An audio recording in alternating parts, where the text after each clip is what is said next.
Okay, so interest rates are up, and the real estate market kind of seems like people are talking about a crash or a bubble.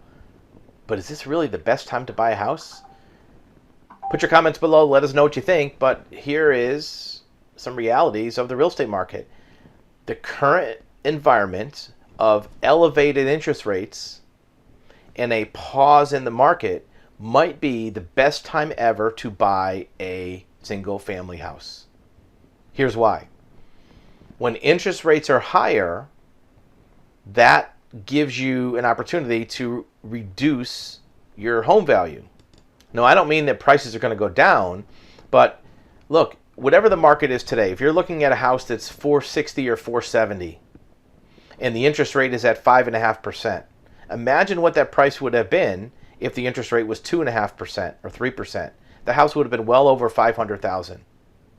So you're already at an advantage. You might not see it that way, and you might not see the price actually go down. It's just that it didn't go up as high as it would have.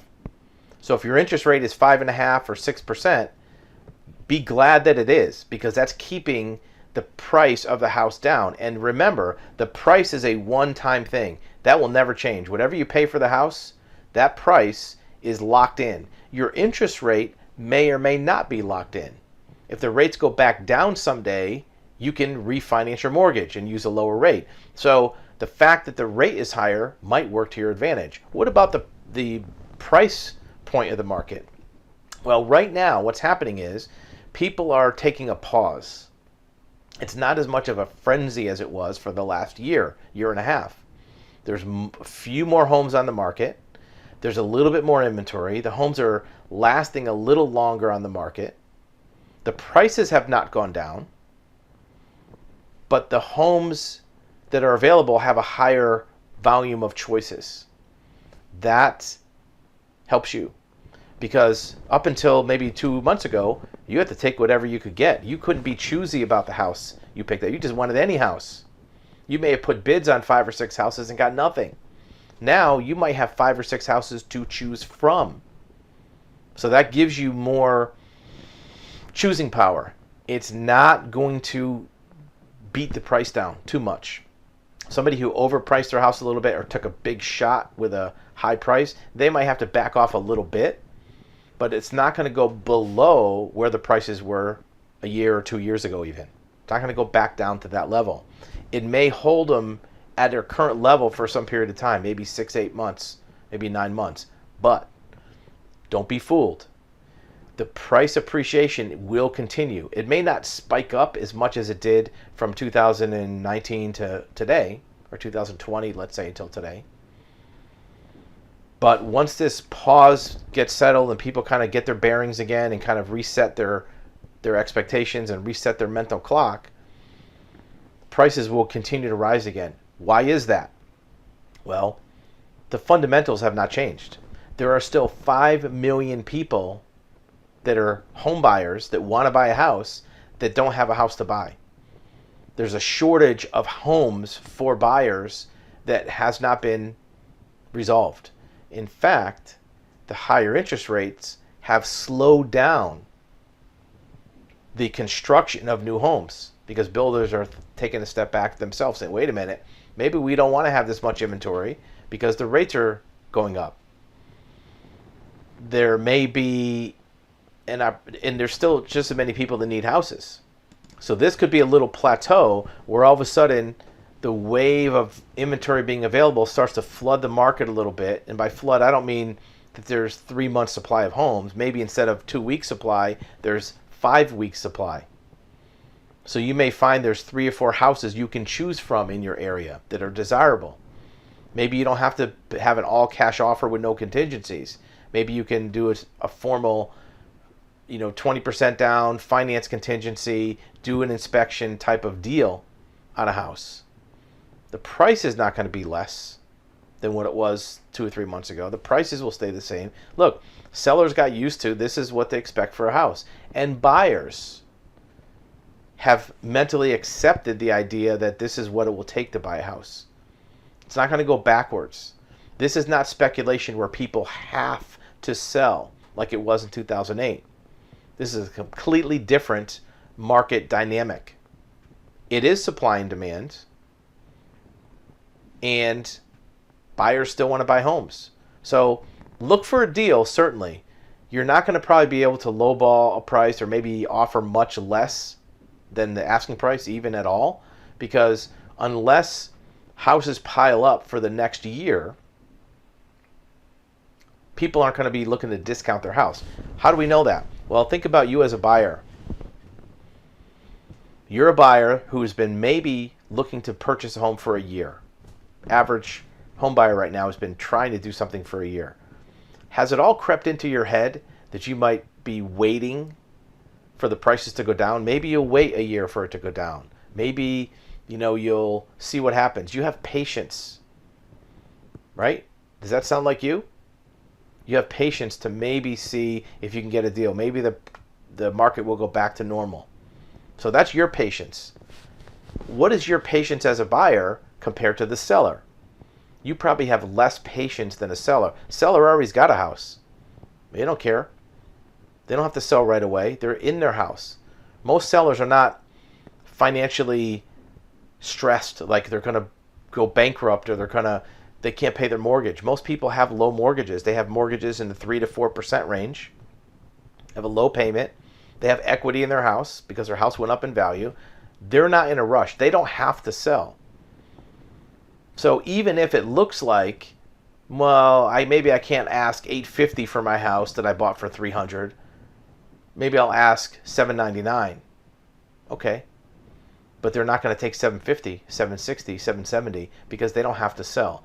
That same patience that you have to maybe wait for prices to come down, this seller has way more patience than you to sell because they might say, well, right now there's a little bit of a pause, but we can wait. We don't have to go anywhere. The market will come back. Maybe it'll be $850 again in a year. Think about the patience level between a buyer and a seller. Right now, buyers have less patience than sellers, even if the market cools off a little bit. So unless it cools off for a year, year and a half, or 2 years, sellers aren't going to start panicking and giving away their houses. Believe me. They're going to be thinking about the highest price they ever saw in their neighborhood and imagining they're going to get that for their house. In reality, somebody will probably pay it. Is that good or bad? We don't have an opinion. It's just the reality of the market. So, if you're now in the market for a home, you want to buy a house, and you have the means, and you have the funds, and you have the mortgage approval, now could be the best time to buy a house. Because you can only compare it to the future. You can't compare buying a house today versus buying a house yesterday. Yesterday is gone. Yesterday is over. Yesterday already happened. It's not even real anymore. But you can compare buying a house today versus buying a house 6 months from now because you have that choice today. But 6 months from now might be worse than today because right now people are taking a pause, taking my breath. Oh my God, these prices went up. It's $700,000-800,000 for a normal house in my area. The interest rate, oh my God, it's 5.5%-6%. They're only comparing that to 2 years ago. 6% mortgage was considered cheap 20 years ago. So it's all perspective. And the home prices, the sellers aren't going to immediately turn on a dime and start discounting houses back to 2018 levels. It's not going to happen. So if you're smart and you're looking ahead to the future, now might be the best time to buy a house when the rates have went up quickly and people are still getting used to that. And the home prices went up quickly, people are still getting used to that. This might be a getting used to it period. And there might be some opportunities. This is what you're looking for, right? Weren't you looking for an opportunity where there's a few more homes on the market? Right? And this is when you want to buy. What do they say in the stock market? Buy low, sell high. Buy low when people are wanting to sell or there's less demand. If you see everybody else taking a pause, now's the time to do the opposite. When people are being crazy and frenzied buying, that's when you don't want to buy. Or that's when maybe you sell. Use the same philosophy, strategy in your buying activities. Look around, find a house. If you can afford it, you don't want to overspend, you don't want to overstretch. If you're approved, if the price for the home is reasonable compared to what it was even a few months ago, this might be the best time to buy. 6 months from now, 8 months from now, it's not going to go back to 2018 levels. It's not going to go back to 2019. It's probably not even going to go back to 2020. And if you're going to stay in this house for 5 or 6 years anyways, even if there was a slight easing of price appreciation, it's not going to crash. Look at history. Do yourself a favor. Look at the price trends from the crash, the actual crash in 2008. Even if you had a house that you bought right before the crash in 2007, 2006, and you bought at the height of the market, and then it crashed, 5 years later, you were fine. The market crashed, and then it came right back in 2 or 3 years. The home values are right back where they were. So even if you, and that was a crash, an actual crash that didn't have 5 million people waiting to buy houses.